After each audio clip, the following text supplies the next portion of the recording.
నమస్కారం my dear students, మీ అందరికీ SA Hindi teaching TV తరఫున స్వాగతం సుస్వాగతం. సాధారణంగా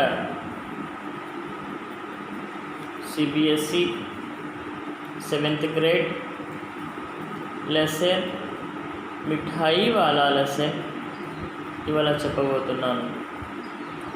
प्यारे बच्चों, आज CBSE 5th grade 7th grade मिठाई वाला पाठ को मैं पढ़ाने जा रहा हूँ. आप लोग अच्छे से ध्यान से सुनिएगा.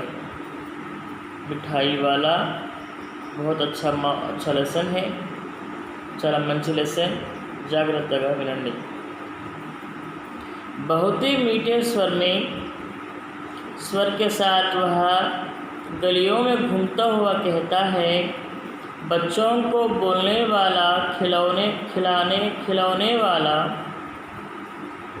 बच्चों को बहलाने वाला, खिलाने वाला. बहुत प्यारी ढंग से, बहुत इंटरेस्ट से, बुलाने का ढंग भी एक डिफरेंट अच्छे ढंग से बुलाते रहता है. उसी तरह से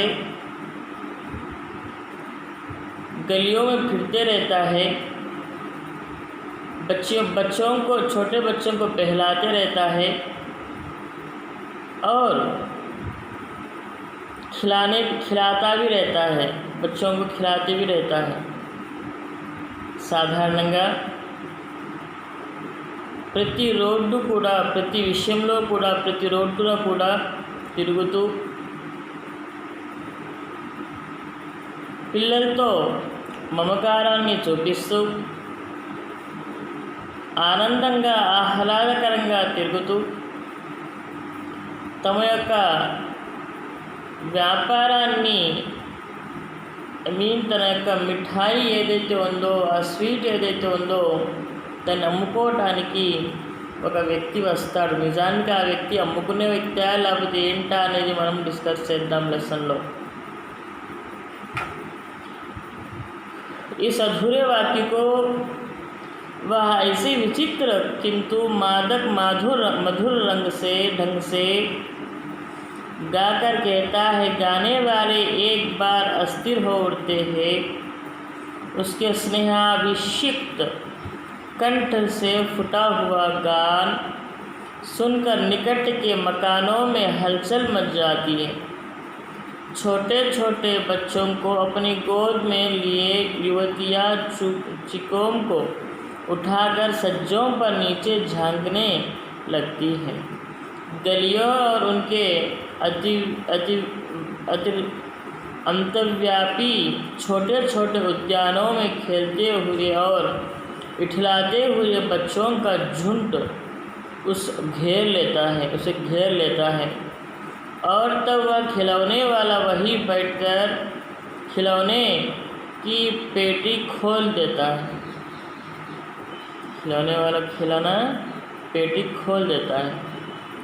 या कहने का मतलब ये है, जब वो गलियों में गाते हुए जब निकलता है, आता है, तब लोग, जैसा कि बच्चों की माँ लोग होते हैं, वो लोग छज्जों के ऊपर से नीचे देखते रहते हैं, कौन गा रहा है, कौन जा रहा है. इस तरह से जब वो आके गाते हुए चले जाता है, उसी तरह से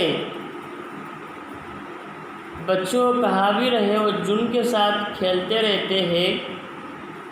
वो खेलते रहते होने पर भी उनके साथ दौड़ते रहते हैं. वो इंसान के साथ वो बैठता है एक जगह, बच्चों को खेलने के खिलौने दे देता है.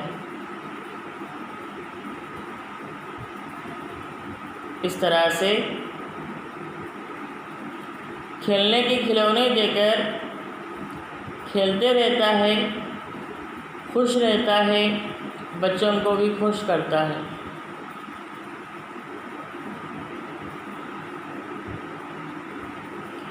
बच्चे खिलौने देखकर पुलकित हो उठते हैं.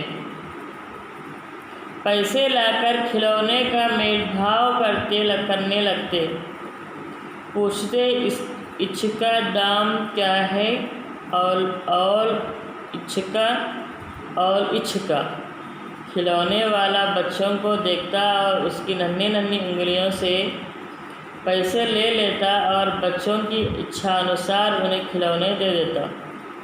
खिलौने लेकर फिर बच्चे उछलने कूदने लगते और तब फिर खिलौने वाला उसी प्रकार गाकर कहता, बच्चों को बहलाने वाला खिलौने वाला, सागर की हिलोर की भांति उसका यह मादक गान गाली भर के मकानों में इस ओर से उस ओर तक लहराता हुआ पहुंचता और खिलौने वाला आगे बढ़ जाता। उस खिलौने वाला जो होता है, उस खिलौने वाला ने जिस तरह से गाने गाता है और इस खिलौने जितने भी वो निकालता है, बच्चे उस पर टूट पड़कर वो ले लेते हैं। जब वो खिलौने ले लेते हैं, वो खिलौने लेने के बाद ये कितना है, इसका दाम कितना है, अच्छा दाम कितना है, छोटे बच्चे जिस तरह से पूछे जाते हैं, చిన్నపిల్లలు ఏ విధంగా అయితే అడుగుతూ ఉంటారో ఆ విధంగా చిన్న చిన్న వేళ్ళు, చిన్న చిన్న అంగులు ఇవన్నీ కూడాను జాగ్రత్తగా అబ్జర్వ్ చేస్తాడు. అబ్జర్వ్ చేసి సాధారణంగా అబ్జర్వేషన్ చేసిన తర్వాత సాధారణంగా మరి ఆ సంతోషాన్ని తీసుకొని తర్వాత ఆటోమేటిక్గా మళ్ళీ తన యొక్క సాధారణ స్వభావంతో ఆటలు ఆడించేవాడిని, పిల్లల మనసు దోచుకునేవాడిని అని చెప్పి ఆ పాట పాడేటప్పటికి అందరూ కూడా ఒక్కసారిగా మళ్ళీ వస్తూ ఉంటారు. ఈ దరి నుంచి ఆ దరి దాకా, ఆ దరి నుంచి ఈ దరి దాకా ప్రతి దరినా కూడా ఈ యొక్క ఈయన మాట్లాడే మాటలు, ఈయన పాడే పాట గుర్తుకొచ్చి అందరూ కూడా ఒక్కసారిగా బయటకు వస్తూ ఉంటారు. ఈ విధంగా సాధారణంగా ఇది ఒక ఆర్ట్ అనుకోవాలి. పాట పాడే వాళ్ళకైనా సరే, ఆట ఆడే వాళ్ళకైనా సరే ఇది ఒక ఆర్ట్ అనుకోవాలి. ఇది ఒక మంచి విషయం అనుకోవాలి. పిల్లల్ని సాధారణంగా ఎవరి దగ్గరికి పోరు, ఒకవేళ వస్తున్నారు అని అంటే నిజంగా ఎంతో అదృష్టం కలిగి ఉన్నవాళ్ళై ఉండాలి అని చెప్పి భావిస్తూ, ఇట్లా పిల్లల్ని వాళ్ళ మనసుని దోచుకునే విధంగా మనం ఆలోచించాలి. వాళ్ళ మనసుకి ఆహ్లాదం కలిగే విధంగా మనం ఆలోచించాలి. అదేవిధంగా ఆ పిల్లలకి ఇవ్వాల్సినటువంటి ఆటలు ఆడే వస్తువులు ఇచ్చి వాళ్ళ మనసును బాగా ఉత్తేజితవంతం చేసి ఏ విధంగా అయితే తను వచ్చాడో అదే విధంగా వెళ్ళిపోతాడు.